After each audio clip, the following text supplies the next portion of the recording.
নমস্কার বন্ধুরা, আমি শুভ্রা চলে এলাম আবারও একটি নতুন রেসিপি নিয়ে।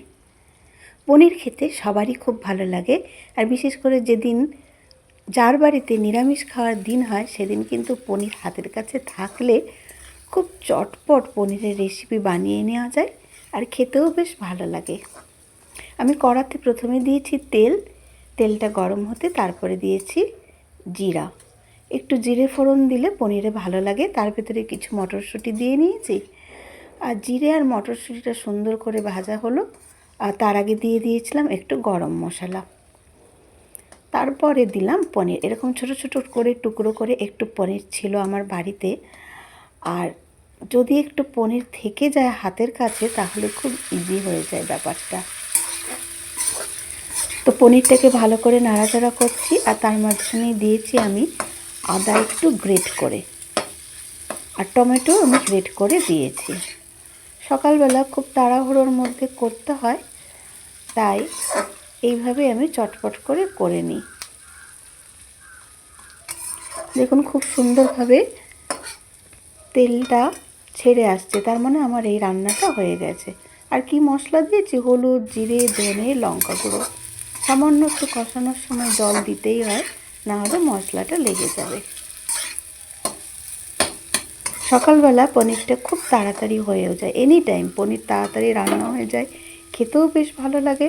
আর টমেটো আর এখন মটরশুঁটির জন্য দারুণ লাগে খেতে। দেখুন যেমন আমি গ্রেভি করব সেই অনুসারে জল দিলাম। যেহেতু একটু একটু কষা কষা স্বাদের হবে তাই অল্প জল দিলাম।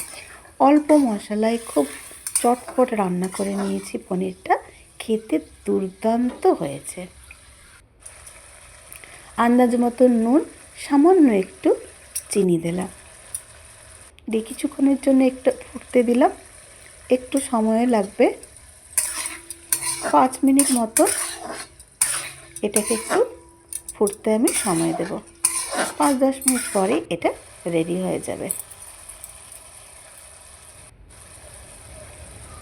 খুব সুন্দর একটা গন্ধ বেরিয়েছে। প্রথমে যেহেতু আমি গরম মশলাটা অ্যাড করেছি, আর এখন দিয়ে দিলাম কসুরি মেথি। কসুরি মেথিটা দিলে পনির খেতে দারুণ ভালো লাগে। আমি প্রায় সময় ইউজ করি, আর এর গন্ধটাও কিন্তু খুব সুন্দর। দেখুন পনিরটা মাখা মাখা হয়ে এসেছে। তাহলে হাতের কাছে সামান্য কিছু জিনিস দিয়ে আমি এত সুন্দর পনির বানিয়ে ফেলেছি।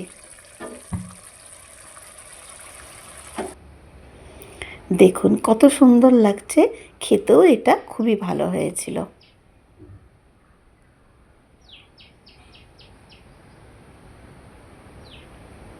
আপনাদের কেমন লাগলো জানাতে ভুলবেন না বন্ধুরা।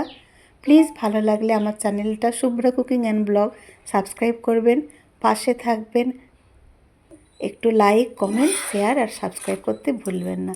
আর দেখুন পনিরটা খাওয়া হবে রুটি দিয়ে, তাই আমি চটপট করে রুটিটা সেঁকে নিচ্ছি। গরম গরম রুটি দিয়ে আর একটু স্যালাড দিয়ে শীতকালে বিশেষ করে পনির খেতে খুবই ভালো লাগে। আমি সামান্য একটু ঘি দিলাম, দিয়ে ভালো করে রুটির গায়ে লাগিয়ে দিলাম। রুটিটা নরম থাকে, খেতেও ভালো লাগে, আর অবশ্যই একটু স্যালাডও যদি তার সাথে খাওয়া যায় তাহলে আমাদের শরীরটাও ভালো লাগে। রোদের দিন চলে আসছে বন্ধুরা, শশা খাওয়াটা খুবই ভালো। আর দিলাম একটু বিটরুট।